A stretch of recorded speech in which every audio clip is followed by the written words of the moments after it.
Hello everyone, मैं आपका दोस्त चंद्रमोहन आपको अकाउंटिंग 1 घंटे में हम कैसे सीख सकते हैं ये सिखाने की कोशिश में हूँ। ये 4 वीडियोस का सेट है। इसमें ये पहली वीडियो है जो 20 मिनट्स की है। आने वाली वीडियोस के अंदर आपको अकाउंटिंग की बेसिक और कुछ एडवांस नॉलेज हो जाएगी। चलिए शुरू करते हैं। जर्नल का मतलब है डेट वाइज एंट्री रिकॉर्ड करना। तो डेट की बड़ी ही इम्पोर्टेंस होती है अकाउंट्स के अंदर, बिजनेस के अंदर। हमें हमेशा सबसे पहले ट्रांजैक्शंस की क्रोनोलॉजी को समझना है। सबसे पहले इवेंट्स या ट्रांजैक्शंस होते हैं। उन इवेंट्स या ट्रांजैक्शंस को आइडेंटिफाई किया जाता है कि कौन कौन से फाइनेंशियल नेचर के इवेंट्स या ट्रांजैक्शंस हैं। फिर फाइनेंशियल नेचर के इवेंट्स एंड ट्रांजैक्शंस को हम क्लासीफाई करते हैं और उनको रिकॉर्ड करते हैं। तो देखिए, शुरू करते हैं। जर्नल स्टार्ट करने से पहले सबसे पहले हमें पता होना चाहिए कि अकाउंट्स कितने टाइप के होते हैं। तो अकाउंट्स होते हैं 2 टाइप के, एक पर्सनल अकाउंट, एक impersonal account. Personal accounts are those accounts which are related to any person और फर्म। वो सारे अकाउंट्स जो किसी पर्सन या फर्म से रिलेशनशिप रखते हैं उन्हें हम पर्सनल अकाउंट कहते हैं। जैसे राम, मोहन, सोहन, अजय, विजय, सुरेश, मुकेश, ये पर्सन्स हैं। फर्म का मतलब लाइक XYZ लिमिटेड, कोई बैंक, कोई स्कूल, कोई नॉट फॉर प्रॉफिट ऑर्गेनाइजेशन, कोई सोसाइटी, कोई ट्रस्ट, ये सभी पर्सनल की कैटेगरी में आ जाते हैं। इसके अलावा कुछ एक्सपेंसेस या इनकम जिनसे पहले outstanding, prepaid, accrued, payable, receivable ऐसी टर्म्स लग जाती हैं, उन्हें भी हम पर्सनल अकाउंट कहते हैं। इम्पर्सनल अकाउंट्स 2 टाइप के होते हैं। One is real account, second one is nominal account. Real account से हमारा मतलब होता है जितनी भी हमारी एसेट्स होंगी, जैसे cash, goods, building, furniture, machinery, goodwill, patent, copyright etcetera, ये सभी रियल अकाउंट की कैटेगरी में आएंगे। लेकिन डेटर एक एसेट होती है या प्रीपेड एक्सपेंसेस, वो रियल अकाउंट नहीं कहलाता। यानी कि एसेट्स के अंदर जो पर्सनल नेचर के आइटम होंगे वो रियल अकाउंट नहीं होंगे। उसके अलावा जितने भी आइटम होंगे वो सभी रियल अकाउंट होंगे। तो रियल अकाउंट हमें बैलेंस शीट की एसेट साइड में देखने को मिलते हैं, लेकिन सारी की सारी एसेट्स रियल अकाउंट नहीं होते। उनमें से पर्सनल अकाउंट को हमें निकालना पड़ता है। नॉमिनल अकाउंट, ये हमारे इनकम या एक्सपेंस होते हैं। इनके एग्जाम्पल हैं rent, wages, salaries, interest, commission, discount.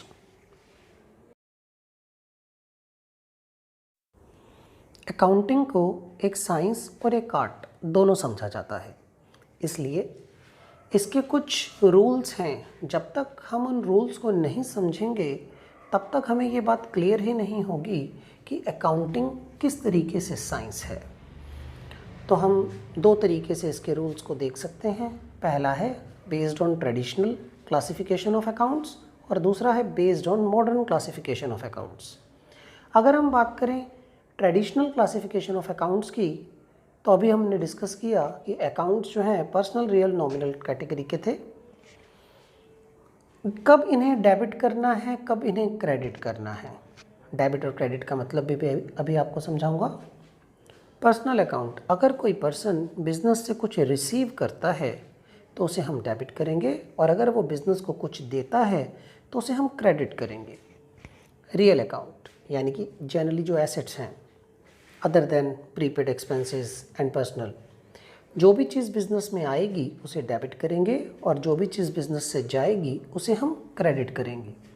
Nominal account यानी कि इनकम्स, एक्सपेंसेस, तो debit all expenses and losses and credit all incomes and gains. जितने भी एक्सपेंसेस और लॉसेस हैं उन्हें डेबिट किया जाता है और क्रेडिट किया जाता है इनकम्स एंड गेन्स को। तो ये था ट्रेडिशनल क्लासिफिकेशन। सबसे पहले एक ट्रांजैक्शन में हम आइडेंटिफाई करते हैं कि कौन सी ट्रांजैक्शन में रियल अकाउंट है या पर्सनल अकाउंट है या नॉमिनल अकाउंट है। सबसे पहले आइडेंटिफाई करने के बाद जोन सा अकाउंट हमें मिलेगा वही वाला काम हम करेंगे। रियल अकाउंट पे पर्सनल का रूल नहीं लगा सकते, पर्सनल पे नॉमिनल का रूल नहीं लगा सकते। तो आइडेंटिफाई करने के बाद जो अकाउंट जिस नेचर का है उसी नेचर का ही और वही रूल हमें अप्लाई करना है, बिल्कुल भी मिक्स नहीं करना। अब हम बात करेंगे based on modern classification. Modern classification के अकॉर्डिंग अकाउंट्स 5 कैटेगरी में जाते हैं: एसेट्स, एक्सपेंस, कैपिटल, लाइबिलिटी और इनकम। मैंने 5 को सम अप करके 2 में लिख दिया है कि एसेट्स और एक्सपेंसेस पे सेम रूल है, कैपिटल, लाइबिलिटीज़ और इनकम पे सेम रूल है। तो इसलिए एसेट और एक्सपेंस को इंक्रीज़ जब ये होते हैं तो डेबिट करते हैं, डिक्रीज़ होने पे क्रेडिट करते हैं। कैपिटल, लाइबिलिटीज़ और इनकम डेबिट तब किया जाता है जब ये डिक्रीज़ हो, क्रेडिट तब किया जाता है जब ये इंक्रीज़ हो। इस बात को हम फर्दर लिख के डिटेल में समझ सकते हैं। आप चाहें तो वीडियो को पॉज करके यहाँ पे इन्हीं रूल्स को इस तरीके से भी नोट कर सकते हैं। बिना इनके जर्नल को अंडरस्टैंड कर पाना, समझ पाना पॉसिबल नहीं है। इसके बिना हम तीर तुक्के लगा के एंट्री बनाते हैं, जो एंट्री गलत होने के पूरे चांस होते हैं। तो इन रूल्स को कम से कम स्टार्टिंग में आप ज़रूर अप्लाई कीजिए। बाद में जैसे हम गाड़ी चलाते हैं, एक बारी हमें कार चलानी आ जाए तो फिर ऑटोमेटिकली कार चलती है। तो ठीक जर्नल भी एक बारी रूल्स आप अप्लाई करने शुरू कर दें तो बाद में अपने आप बनती रहेगी। चलिए देखते हैं हम जर्नल का फॉर्मेट, जर्नल किस तरीके से बनाई जाती है। जर्नल के फॉर्मेट में फर्स्ट कॉलम बनता है डेट का, जैसा कि हम डिस्कस कर चुके हैं कि जर्नल का मतलब है डेट वाइज एंट्री, वो भी क्रोनोलॉजिकल ऑर्डर में। जिस वक्त जो घटना हुई है उसी क्रम में उसे लिखना। तो डेट डाली जाएगी, पार्टिकुलर्स में क्या इवेंट या ट्रांजैक्शन हुई वो रिकॉर्ड किया जाएगा। LF का मतलब होता है ledger folio. L stands for ledger, F stands for folio. Ledger का मतलब होता है total number of accounts maintain by a firm. एक फर्म जितने अकाउंट्स मेंटेन करती है कलेक्टिवली उन सबको हम लेजर बोलते हैं। और फोलियो का मतलब है पेज नंबर। तो इस कॉलम में हम लेजर के रजिस्टर का पेज नंबर लिखेंगे। जब मैं लेजर आपको समझाऊंगा तो इस टॉपिक को हम क्लियर करेंगे। अब ये डेबिट और क्रेडिट क्या होती हैं? डेबिट और क्रेडिट 2 साइड्स हैं। Left hand side of account is known as debit side and right hand side of account is known as credit side. ठीक है, यही याद रखिए। अकाउंट्स के अंदर डेबिट और क्रेडिट का मतलब है left hand side of account and right hand side of account. Journal सिर्फ थ्योरी पढ़ने से समझ में नहीं आएगी। जर्नल समझने के लिए हमें एक प्रैक्टिकल क्वेश्चन की ज़रूरत है। प्रैक्टिकल क्वेश्चन आपकी स्क्रीन पे है, आप इसे नोट कर सकते हैं, स्क्रीनशॉट ले सकते हैं, या फिर जैसे जैसे हर एक ट्रांजैक्शन आएगी मैं आपको उसको समझाता चलूँगा बिल्कुल सिलसिले से। चलिए शुरू करते हैं। सबसे पहली ट्रांजैक्शन 2020 का ईयर है, लिखा है अप्रैल 1। Ajay started business with cash ₹1,25,000 and machinery ₹25,000। Ajay ने बिजनेस स्टार्ट किया, 1,25,000 का कैश लगाया है, मशीनरी लगाई है 25,000 की। तो 2 चीज़ें लगा के बिजनेस स्टार्ट किया। ये दोनों ही चीज़ें, कैश और मशीनरी, रियल अकाउंट हैं। और जो अजय है ये एक पर्सनल अकाउंट है। अजय बिजनेस का ऑनर है। बिजनेस के ऑनर को बाकी सभी से अलग करने के लिए हम कैपिटल की संज्ञा देते हैं, यानी कि बिजनेस के ऑनर को कैपिटल के नाम से जाना जाता है। ठीक है, तो देखिए हम एंट्री कैसे बनाएंगे। इसके अंदर कैश एक रियल अकाउंट है, मशीनरी रियल अकाउंट है। रियल अकाउंट के रूल होते हैं debit what comes in and credit what goes out. तो इसमें जा तो कुछ रहा नहीं है। बिजनेस में कैश और मशीनरी आ रहे हैं तो हम कैश को और मशीनरी को दोनों को डेबिट करेंगे। और पैसा लगाया किसने है? अजय ने, जिसको हम कैपिटल की संज्ञा दे चुके हैं। तो पर्सनल अकाउंट है कैपिटल, और कैपिटल पर्सनल अकाउंट का रूल होता है debit the receiver and credit the giver. Businessman business में कैपिटल इन्वेस्ट कर रहा है तो वो बिजनेस के लिए गिवर है। हमने जो भी एंट्री सोचनी है from the point of view of business सोचनी है, बिजनेसमैन के पॉइंट ऑफ व्यू से नहीं सोचनी है। तो बिजनेस में मशीनरी आई, बिजनेस में कैश आया और लगाने वाला है कैपिटल यानी कि अजय। तो हम एंट्री बनाएंगे cash account debit, machinery account debit to capital account. Entry तभी कंप्लीट समझी जाती है जब हम उसके नीचे नरेशन लिखते हैं। नरेशन को नीचे ब्रैकेट लगा के लिखा जाता है जिसकी स्टार्टिंग बीइंग से होती है। तो हम लिखेंगे बीइंग स्टार्टेड बिजनेस। यहाँ तक अच्छे से समझ लीजिए, पॉज करके दोबारा सुनिए, ये क्लियर होगा तभी आगे बढ़िएगा। पहली एंट्री बनाने में सबसे ज़्यादा समय लगेगा, फिर जैसे जैसे हम आगे बढ़ेंगे हमारी स्पीड भी बढ़ेगी। April 2 he purchase goods from Vijay for ₹20,000। इसने विजय से गुड्स खरीदे हैं। दो ट्रांजैक्शंस को सबसे पहले आइडेंटिफाई करना है हमने, दो टाइप के अकाउंट्स को। पहला विजय जो कि पर्सनल अकाउंट है और दूसरा गुड्स खरीदे हैं। गुड्स के लिए हम जर्नल बनाते वक्त परचेजेस वर्ड यूज़ करते हैं। तो जब हमने गुड्स खरीदे तो हम एंट्री बनाएंगे गुड्स आ रहे हैं तो परचेजेस को डेबिट करेंगे। दूसरा परचेजेस एक नॉमिनल अकाउंट है। नॉमिनल अकाउंट एक एक्सपेंस है। जब भी कोई एक्सपेंस बढ़ता है, इंक्रीज़ होता है तो उसे हम डेबिट करते हैं। तो एंट्री बनेगी परचेजेस अकाउंट डेबिट। और गिवर कौन है? वो है विजय, तो पर्सनल अकाउंट का रूल गिवर पे लगेगा। एंट्री बनेगी purchases account debit to Vijay. Entry बनाने के बाद नरेशन ज़रूर लिखनी है। बीइंग्स लगा के हम नरेशन स्टार्ट करेंगे। Being purchase goods from Vijay. April 3 पे ही sold goods to Sanjay for ₹15,000 for cash. Sanjay को माल बेचा हमने 15,000 रुपये का कैश में। जब कैश आ गया तो संजय का कोई यूज़ नहीं है। यहाँ पे हमने माल बेचा है, माल बेचेंगे तो कैश आएगा। तो इस ट्रांजैक्शन के अंदर एक अकाउंट है कैश जो कि रियल अकाउंट है और दूसरा अकाउंट है माल गया यानी कि सेल की, यानी कि इनकम हुई है, रिवेन्यू है हमारा। तो इनकम्स को क्रेडिट करते हैं। अगर आपको सारे रूल इकट्ठे लगाने में प्रॉब्लम हो रही है तो आप सबसे पहले रियल अकाउंट का रूल आप पकड़ो, क्योंकि जनरली हर एक एंट्री के अंदर एक रियल अकाउंट जनरली मिल ही जाता है। अगर मिल गया तो आप रूल लगाना रियल अकाउंट का। यहाँ पे हम देखेंगे कैश आ रहा है, डेबिट व्हाट कम्स इन के हिसाब से कैश अकाउंट को डेबिट करेंगे रियल अकाउंट का रूल लगा के, और जो दूसरा अकाउंट था उसको ऑपोजिट साइड में लिखेंगे।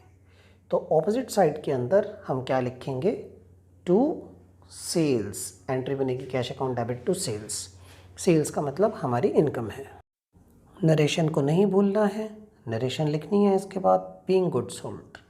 नरेशन बहुत इंपॉर्टेंट है। अगर आप स्टूडेंट हैं तो याद रखिए, बिना नरेशन के हाफ मार्क्स, आधा नंबर नहीं आधे नंबर कट जाएंगे। नेक्स्ट एंट्री है कमीशन रिसीव्ड ₹650। 650 का हमें कमीशन रिसीव हुआ है, कैश आया है। कैश है एक real account. Real account debit what comes इन, जो भी चीज़ आती है वो डेबिट होती है, लेकिन रियल पे रियल का रूल लगाइएगा। ऐसे मत सोचिएगा कि कमीशन आया है, कमीशन नॉमिनल अकाउंट है। ये नॉमिनल अकाउंट आते जाते नहीं है, एक्चुअल ट्रांजैक्शन किसी रियल चीज़ की ही होती है। तो कैश आया, डेबिट व्हाट कम्स इन के हिसाब से कैश को डेबिट कर देंगे और कॉरस्पॉन्डिंग क्रेडिट साइड के अंदर हम लिखेंगे टू कमीशन। ठीक है, नरेशन जरूर बनाएंगे। Being commission received. अप्रैल 5 पे हम देखते हैं settled Vijay's account by given ₹19,750। विजय 2 अप्रैल को हमने इससे माल ख़रीदा था 20,000 का। अब हम उस 20,000 के बदले फुल एंड फाइनल सेटलमेंट में 19,750 पे कर रहे हैं। 250 हमारी इनकम, हमारा फ़ायदा हो गया जिसका नाम है डिस्काउंट। विजय की पेमेंट कर रहे हैं। विजय एक पर्सनल अकाउंट है, हम पे करेंगे वो रिसीव करेगा। डेबिट द रिसीवर के हिसाब से विजय डेबिट। कैश जा रहा है, कैश को क्रेडिट करेंगे और डिस्काउंट कैश का पक्का दोस्त होता है। जिस साइड पे कैश या बैंक आते हैं लाइक क्रेडिट में, तो डिस्काउंट भी क्रेडिट में ही होगा। अगर कैश या बैंक डेबिट में आ रहे हैं तो डिस्काउंट भी डेबिट में होगा। तो ये आज का बहुत बढ़िया टिप है, याद रखिएगा। डिस्काउंट हमेशा कैश या बैंक के साथ ही आता है। कभी भी ऐसी कोई एंट्री आपके माइंड में आ जाए कि डिस्काउंट डेबिट में है और कैश क्रेडिट में, तो इसका मतलब वो एंट्री गलत ही होगी। ये ऑपोजिट साइड्स में नहीं आ सकते, ठीक है। Next entry, April 8, purchased furniture from Surjeet ₹7,000। Furniture खरीदा। खाली गुड्स परचेज करने के लिए हम परचेजेस वर्ड यूज़ करते हैं।